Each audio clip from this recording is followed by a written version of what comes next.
Hi guys, welcome to Code Bashers. Today's question is valid square. In this question, we are given the coordinates of 4 points in 2D space. We have to return whether the 4 points could construct a square or not. The coordinates x, y of a point is represented by an integer array with 2 integers. So for example, there are 4 points given. One is P1, P2, P3 and P4. These 4 points are given in the form of the vectors and they contain only 2 integers. So first value is the x coordinate of that point and second value is the y coordinate of that point.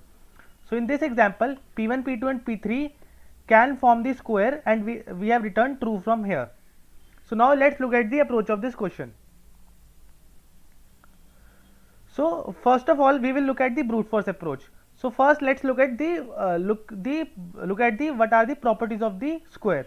So the properties of square are that all the 4 sides are equal of the square and both the diagonals length is also equal in the square.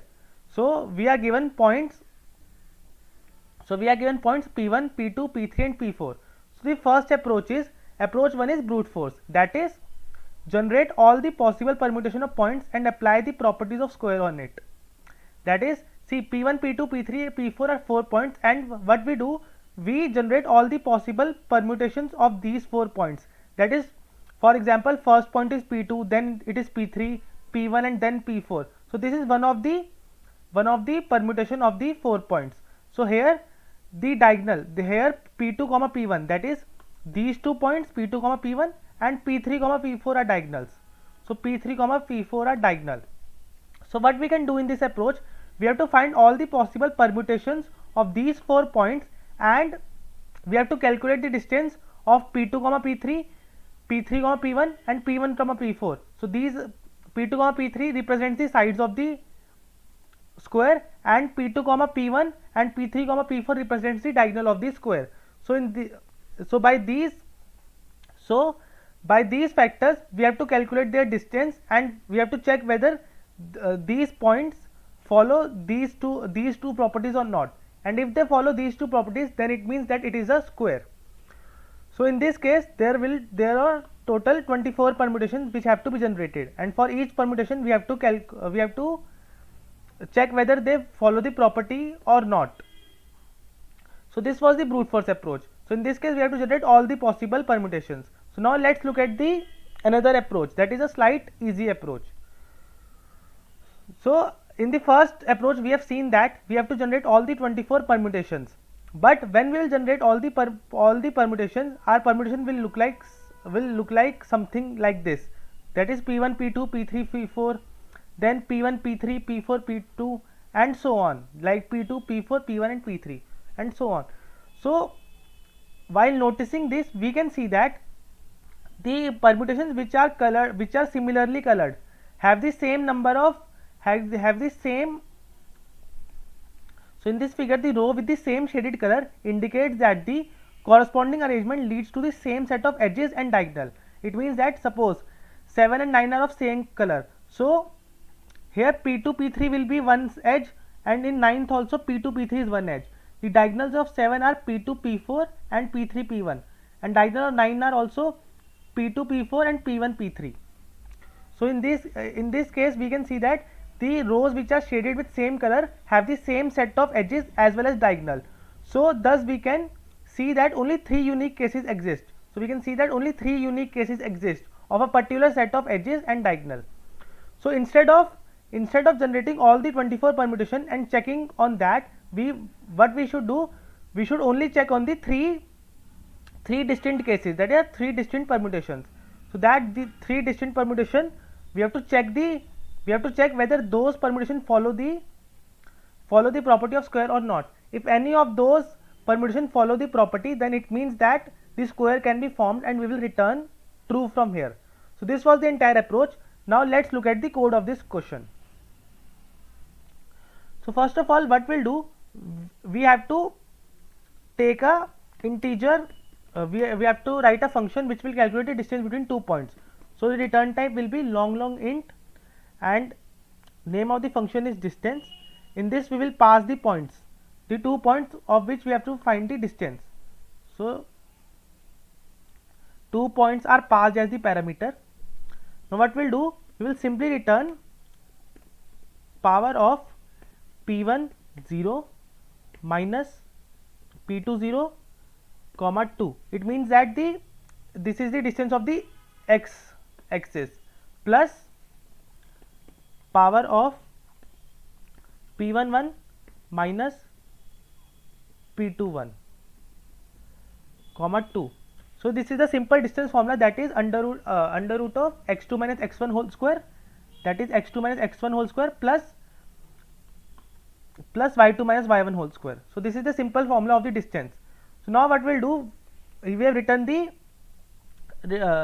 distance formula, which will help us in calculating the distance. Now we have to check on the three cases. Those three cases are return. We will write a check function. First case is that P1, P2, P3, P4. It means that P1, P2 are the adjacent sides and the diagonals are P1, P3 and P2, P4. This is the first case. The second case is that we have to check for P1, P3, P2, P4. So here the diagonals are P1 and P2 and P3, P4. So these are the diagonals. And the third case is that we have to check for P1, P2, P4, P3. So in this case we have seen that the diagonals are P1, P4 and P2, P3 are the diagonals. So if any one of these function return true, then we will return true in the main function. So now let's just write the check function. So what our check function will do? So bool check, the parameters will be the 4 points. So let's just simply copy paste these, Control C, Control V. So first of all, what we'll check, we will return the distance of P1, P2, that is the adjacent sides. If it is greater than 0, then we will return true.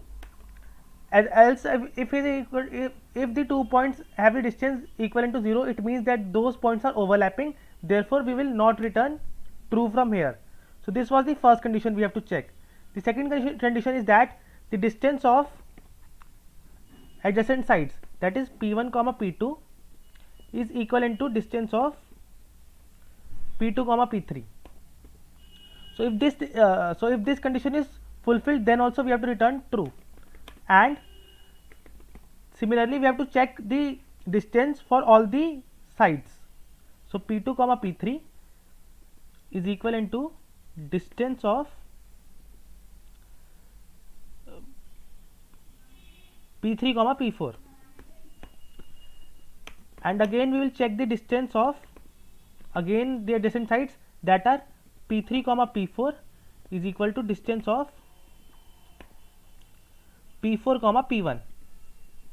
Now in these three equality equations we are checking the distance of the sides, that is the length of the sides, but we have to again check also the distance of the diagonal length, that is the diagonal length is also same. So it will do, we will return distance is equal to distance, we will find P1, P3 is equivalent to distance of P2, P4. So if all these conditions are fulfilled, then only we will return true. If any one of the condition is not fulfilled, then we will return false from this function. So this was the entire code. Now let's just run the code.